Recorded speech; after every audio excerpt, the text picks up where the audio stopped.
Assalamualaikum warahmatullahi wabarakatuh. Perkenalkan, nama saya Farda Pramudia Surya Dharma, NIM 211411100090. Di sini saya akan mempresentasikan hasil tugas akhir saya yang berjudul hasil dan aplikasi tugas akhir saya yang berjudul klasifikasi otak manusia dalam keadaan rileks menggunakan metode SVM dan FPS. Dengan dosen pembimbing yang pertama, Bapak Mulak SSI MKOM, dan dosen pembimbing kedua, Bapak Abdullah Basuki Rahmat SSI MT. Yang pertama, pendahuluan. Latar belakang, otak manusia mengalami berbagai perubahan seiring bertambahnya usia, terutama pada lansia. Lansia perempuan memiliki risiko lebih tinggi terhadap penurunan fungsi kognitif dibandingkan lansia laki-laki. Penuaan terbukti mempengaruhi otak manusia secara keseluruhan. Dampak ini ditandai dengan perubahan anatomi dan fungsional pada struktur seluler yang mengakibatkan perubahan besar pada morfologi neuron dan plastisitas saraf. Yang kedua, rumusan masalah.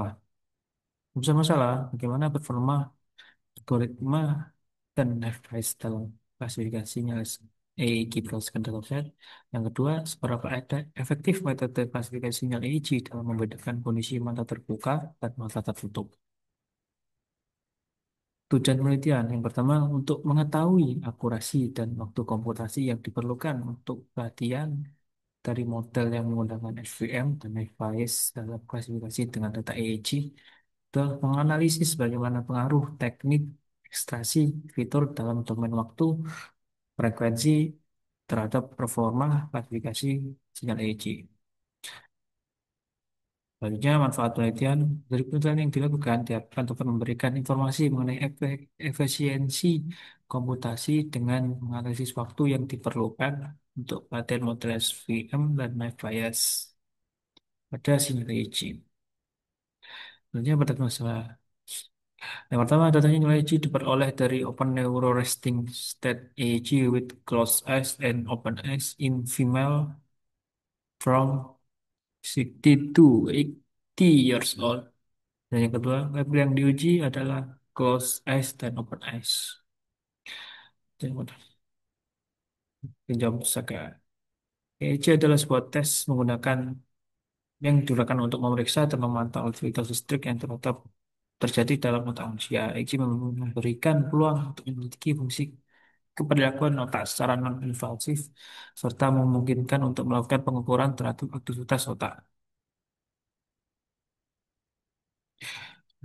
Dataset yang terdapat dari penelitian ini,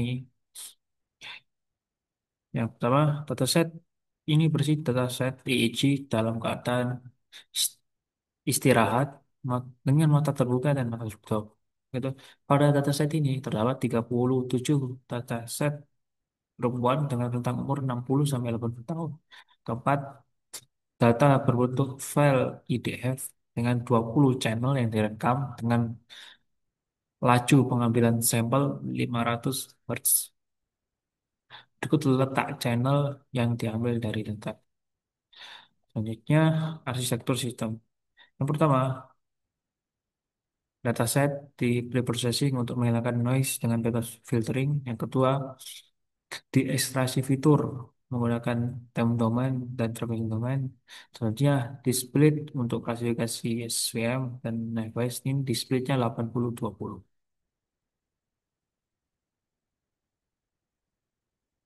Langsung saja untuk ke aplikasinya.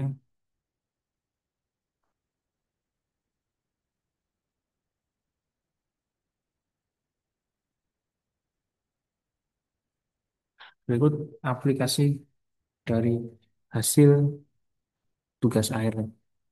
Yang pertama, kita harus mencari data sinyal EEG dengan format EDF biar bisa dimasukkan dari harus format EDF. Ya.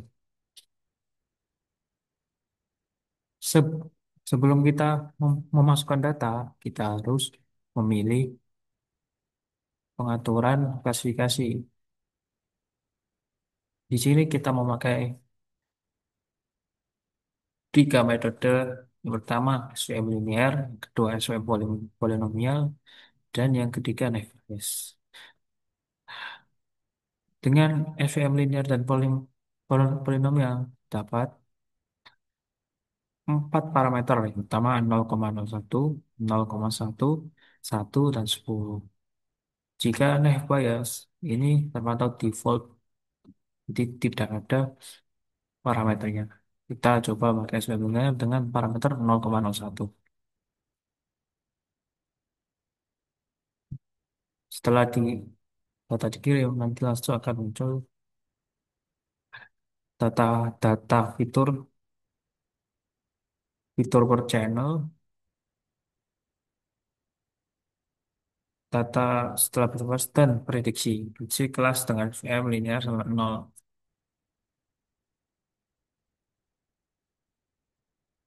Itu kita coba memakai dengan SVM polinomial dengan parameter 10.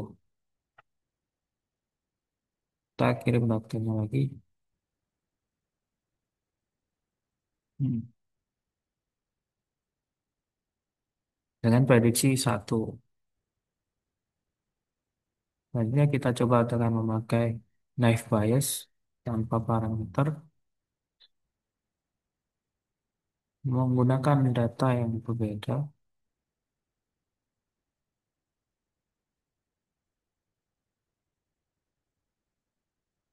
yang sudah berjalan dengan bernilai prediksi 1. Sekian, terima kasih presentasi tugas akhir dan aplikasi dari saya. Wassalamualaikum warahmatullahi wabarakatuh.